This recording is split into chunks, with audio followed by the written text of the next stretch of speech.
Hello everyone, कैसे हैं आप। मैं अंशु स्वागत करता हूं आपका आरएस एकेडमी के इस परिवार में। तो हम आज से स्टार्ट करने वाले हैं कक्षा 10वीं की भौतिक विज्ञान।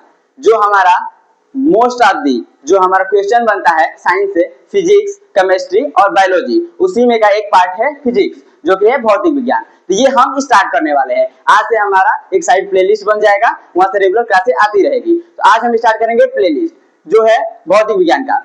तो हम देखेंगे सबसे पहले कि भौतिक विज्ञान में क्या है, सिलेबस में क्या है। तो सिलेबस पहले चेक करेंगे, उसके बाद जनरली आगे बढ़ेंगे। तो चलिए देखते हैं। सबसे पहले हम सिलेबस को देखेंगे, भौतिक विज्ञान को। सिलेबस जब देखेंगे तो सिलेबस में पहला चैप्टर है हमारा प्रकाश का परावर्तन तथा अपवर्तन। सेकंड चैप्टर है हमारा मानव नेत्र तथा रंगों का इंद्रधनुष। थर्ड चैप्टर है विद्युत और फोर्थ चैप्टर है हमारा विद्युत धारा का चुंबकीय प्रभाव। सबसे पहला जो हमारा प्रकाश है, प्रकाश का परिवर्तन तथा अपवर्तन। जब हम ये करेंगे चैप्टर, इसमें हम लाइट के बारे में अच्छे से जानेंगे। सेकंड करेंगे जब हम मानव नेत्र, इसमें आंखों के बारे में अच्छे से जानेंगे। थर्ड करेंगे विद्युत, तो इसमें हम और अच्छे से लाइट, इलेक्ट्रिसिटी, इसके बारे में अच्छे से जानेंगे।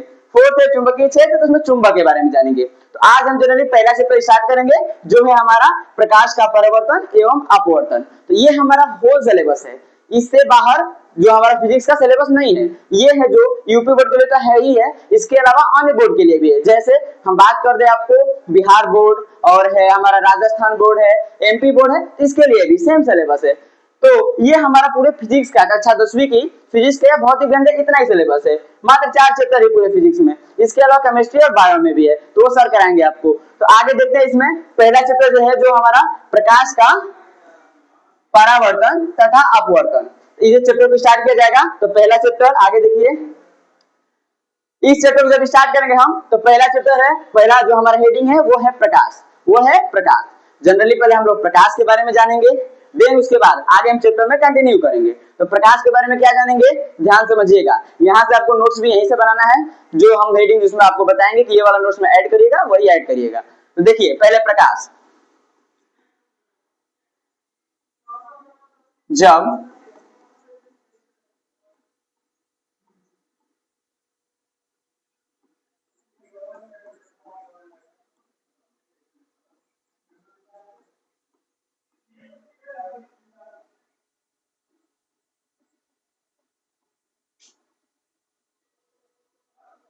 जब सूर्य की किरण हमारी पृथ्वी पर आती है,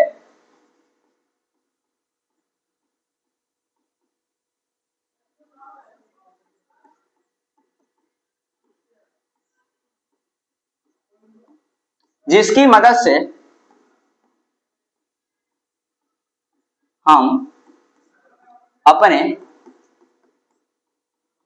अपने आसपास के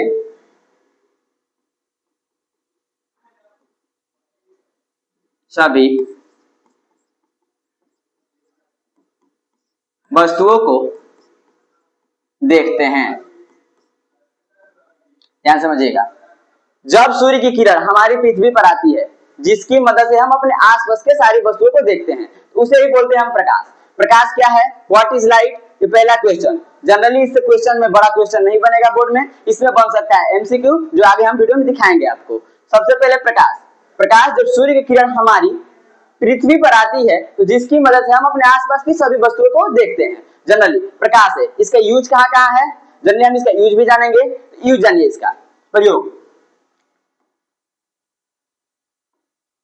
देखिए। इसका हम पहले प्रयोग जानेंगे। प्रयोग क्या है, पहला प्रयोग, क्या हम प्रकाश की मदद से देख सकते हैं? हाँ बिल्कुल देख सकते हैं। तो इसका प्रयोग जानिए पहले।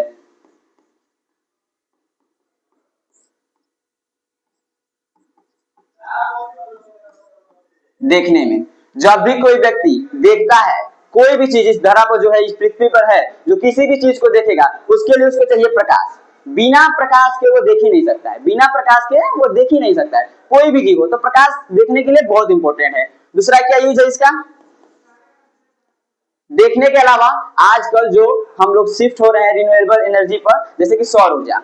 सौर ऊर्जा है, तो सौर ऊर्जा को, सौर ऊर्जा क्या है भाई, तो सौर ऊर्जा में जो प्लेटें लगी रहती है, जो प्लेटें पर सूर्य का प्रकाश पड़ता है, प्रकाश पड़ेगा तो अभी ना बिजली कन्वर्ट होगा। तो दूसरा है सौर ऊर्जा। इसके अलावा बहुत सारे प्रयोग है, जैसे हम कह सकते हैं टंकी में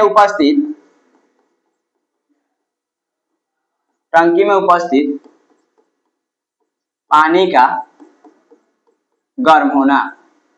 जब गर्मियों में छतों पर टंकियां जो होती है पानी की, वो किसकी मदद से गर्म होती है? सूर्य के प्रकाश द्वारा, उसी की मदद से गर्म होती है। तो ये इसका प्रयोग है, जनरली इसका प्रयोग है। इससे क्वेश्चन बस एमसीक्यू देखने को मिलेगा, कोई बड़ा क्वेश्चन देखने का नहीं मिलेगा। फिर आगे देखते हैं हम इसमें। सेकंड है, देखिए इस पर एक एमसीक्यू क्वेश्चन है, प्रकाश का प्राकृतिक स्रोत क्या है? प्रकृति का मतलब क्या है? जो हमारा इस प्राकृतिक वर्ड का मतलब क्या है?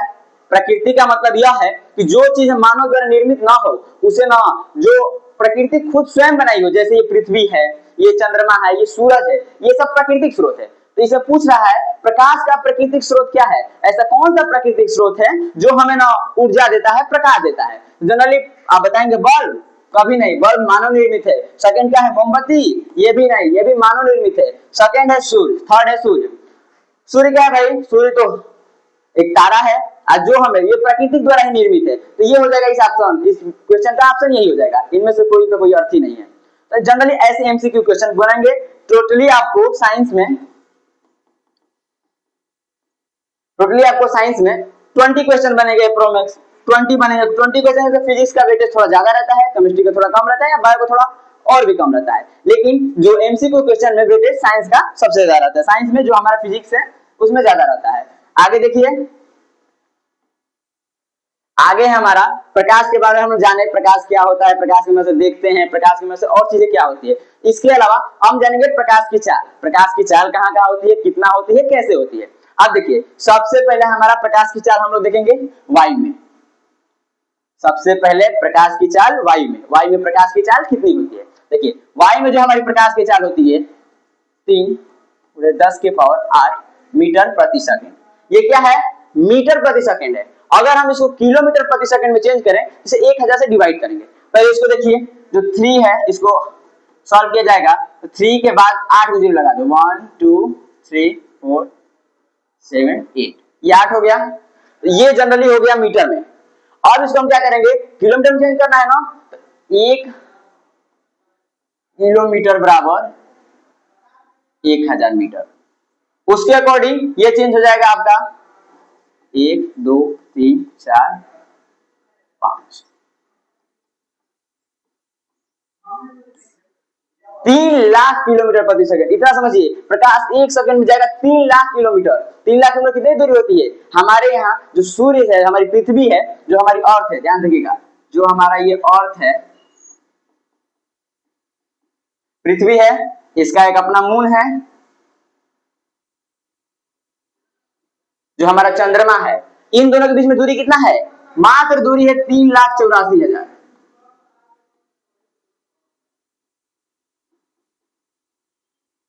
3,84,000 किलोमीटर दूरी है पृथ्वी और चंद्रमा के बीच में। सोचिए प्रकाश की चाल कितनी है? 3 लाख किलोमीटर प्रति सेकंड। 1 सेकंड में सूर्य से, पृथ्वी से डायरेक्ट चंद्रमा के पास, थोड़ा ही करीब इधर रहेंगे, लेकिन मतलब समझिए कि एप्रोक्सीमेट उतना ही है। 1 सेकंड में 3 लाख किलोमीटर, इतना तेज प्रकाश है। ये कहाँ है? वायु में। ये है हमारा वायु में। आप समझिए। सेकंड हम देखेंगे कांच में, पानी में, हीरे में। देखिए कांच में देखेंगे हम,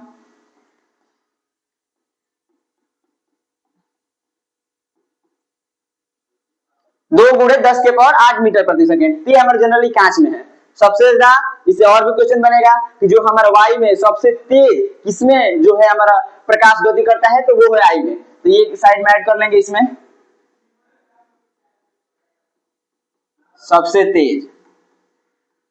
अब देखिए कांच में हो गया 2 गुणे 10⁸ मीटर प्रति सेकंड। थर्ड है हमारा पानी में 2.525 गुणे 10⁸ मीटर प्रति सेकंड।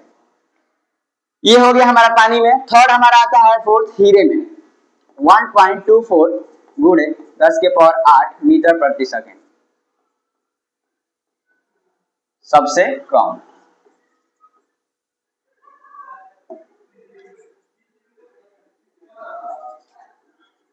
जानिए जो हमारा प्रकाश है वो सबसे तेज कहां चलेगा? वो चलेगा हमारा वायु में। सबसे तेज पूरी पृथ्वी पर सबसे तेज कहां चलेगा? वायु में। सेकंड है उससे नीचे जी कांच में, उससे नीचे जनरली नीचे आते रहेंगे तो बहुत सारा तेल, तरपीन का तेल है वगैरह, मिट्टी तेल है, इसमें भी प्रकाश का गति है, लेकिन वो इंपोर्टेंट नहीं है, चाहे वो पूछा भी नहीं जाता है। जनरली आता है सबसे कम हीरे में और सबसे ज्यादा प्रकाश में, जो वायु में। सबसे तेज कहाँ आएगा, क्वेश्चन बनेगा एमसीक्यू में, याद रखिएगा। पहला है वायु में, सेकंड क्वेश्चन बनेगा सबसे कम प्रकाश कहाँ चलता है, तो हीरे में। यहां से दो एमसीक्यू ध्यान से समझिएगा, वायु में, हीरे में, सबसे कम हीरे में, सबसे ज्यादा वायु में। यहाँ से दो एमसीक्यू क्वेश्चन बोर्ड में पूछ ही लिया जाता है। आपको बताए थे कि 7 सेट्स बनते हैं यूपी में, किसी ना किसी सेट में एमसीक्यू में मिल ही जाएगा। जनरल ये हमारा हो गया प्रकाश का चाल, प्रकाश की चाल से इससे बाहर कहीं क्वेश्चन नहीं जाएगा, एमसीक्यू में यही आपको पूछेगा, इससे ज्यादा कुछ नहीं पूछेगा। चलिए आगे देखते हैं इसमें। अगला है हमारा प्रदीप वस्तुएं, हमारा है प्रदीप वस्तुएं। प्रदीप वस्तुएं होती क्या है, तो ध्यान समझिएगा। प्रदीप वस्तुएं,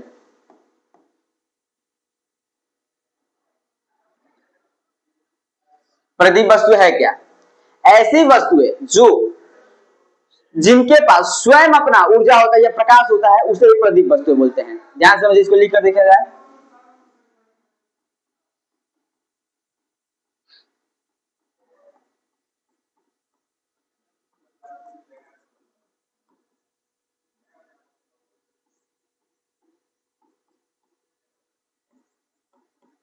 ऐसी वस्तुएं जो स्वयं ऊर्जा का उत्सर्जन करती है, उसे प्रदीप्त वस्तुएं कहते हैं। सिंपल डिफिनेशन, ऐसी वस्तुएं जो स्वयं ऊर्जा का उत्सर्जन करती है, उसे ही प्रदीप वस्तुएं बोलते हैं। आपका उत्सर्जन क्या है, ध्यान समझिएगा।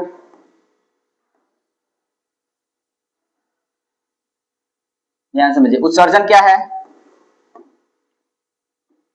उत्सर्जन जब भी, जैसे मानव शरीर है, मानव शरीर अपने शरीर से जो पदार्थ बाहर निकालता है, जैसे हो गया हमारा ऑक्सीजन, जब हम अंदर लेते हैं क्या निकालते हैं, कार्बन डाइऑक्साइड। सेकेंडली हम अपने रोम छिद्रों से अपने निकालते हैं पसीने को, उसी प्रकार अपशिष्ट पदार्थ को भी निकालते हैं। तो जो भी चीज जो हमारे अंदर से बाहर निकले या कहीं से भी बाहर निकले, वही होता है उत्सर्जन। क्या होता है, उत्सर्जन।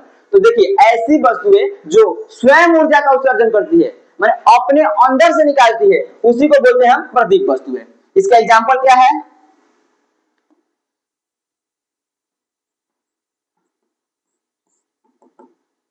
सबसे बड़ा इसका एग्जाम्पल है सूर्य। उसके अलावा बल्ब भी कर सकते हैं आज। सूर्य क्या है, सूर्य को किसी को जरूरत नहीं पड़ता है, वो खुद ही से ऊर्जा निकालता है। तो सूर्य हो गया हमारी प्रदीप वस्तुएं। बल्ब क्या है, बल्ब में जब करंट जाता है तो ये अपना आप से निकालता है, जो ऊर्जा हो गया। तो ये हो गया हमारे प्रदीप वस्तुएं। इसके अलावा एक है अप्रदीप, जो आगे देखेंगे अभी। अप्रदीप वस्तुएं, प्रदीप हो गया हमारा, ये है अप्रदीप। अप्रदीप क्या है, ऐसी वस्तुएं जो स्वयं प्रकाश का उत्सर्जन नहीं करती है, उसे बोलेंगे अप्रदीप। चलिए इसको नोट करते हैं।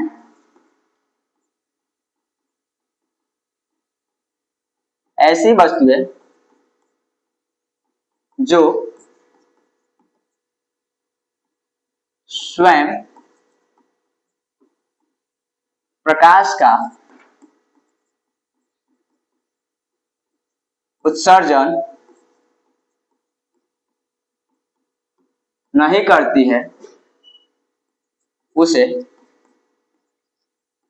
अप्रदीप वस्तु कहते हैं। समझिए, जो चीजें, चाहे जो वस्तुएं स्वयं प्रकाश को उत्सर्जन नहीं करेगी, अपने अंदर से नहीं निकालेगी, वो किसी दूसरे का मदद लेगी, उसे ही बोलेंगे हम अप्रदीप वस्तुएं। उत्सर्जन नहीं निकालेगी। आप समझिए, इसका एग्जाम्पल क्या होगा हमारा, ऐसी कोई वस्तु जो स्वयं प्रकाश का उत्सर्जन न करे, तो ऐसा एग्जाम्पल क्या हो जाएगा, जो हमारे पृथ्वी के बाहर ही हमारे चारों गोल चक्कर लगाता है, जो हमारा उपग्रह है, क्या है वो, चंद्रमा।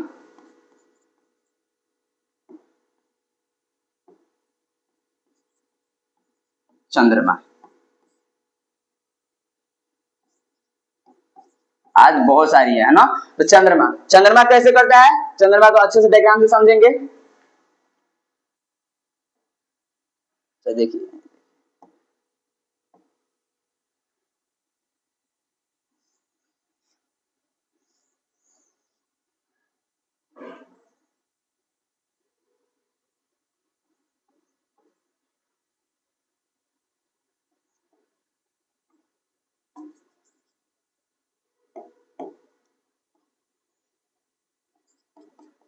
ये हो गया हमारा अर्थ, ये हो गया हमारा मून। ध्यान समझिए, ये है हमारा सन, ये है हमारी अर्थ और ये है हमारा मून। ये मून कुछ ज्यादा ही दूर बन गया है, इसको पास बुलाया जाए। ये हो गया मून। अब देखिए, जो ये हमारा मून है, ये क्या है, इसके पास कोई अपना प्रकाश नहीं है। ये जैसे यह हमारा यहाँ सूर्य है, सूर्य से हमारा प्रकाश जिस प्रकार पृथ्वी पर आता है, जिस प्रकार सूर्य का प्रकाश हमारी पृथ्वी पर आता है, सेम उसी प्रकार जो सूर्य का प्रकाश है वो मून पर भी जाता है। जो ये प्रकाश है सूर्य का, वो मून पर भी जाता है, चंद्रमा पर भी जाता है। और चंद्रमा पर जाने के बाद चंद्रमा हमें चमकता हुआ दिखाई देता है। उसके बाद चंद्रमा से जो प्रकाश है, हम यहाँ अर्थ से चंद्रमा को चमकते हुए देखते हैं। तो चंद्रमा के पास अपना कोई प्रकाश नहीं है, तो चंद्रमा इसीलिए कौन सी वस्तु हो गया, अप्रदीप वस्तु हो गया। अप्रदीप वस्तु क्या है, जिनके पास स्वयं का अपना प्रकाश नहीं होता है, उसे बोलेंगे अप्रदीप वस्तु है। जैसे हमारा चंद्रमा हो गया। और इसी के साथ जो हमारा चंद्रमा और हमारा आज का टॉपिक यही हम समाप्त करते हैं। तो आप लोग अगला कॉल जो हमारा टॉपिक होगा वो होगा प्रकाश का परावर्तन, रिफ्लेक्शन ऑफ लाइट, और उसे अच्छे से करेंगे। आज यही तक आप नोट कर लीजिएगा। सो थैंक यू एवरीवन, जय हिंद।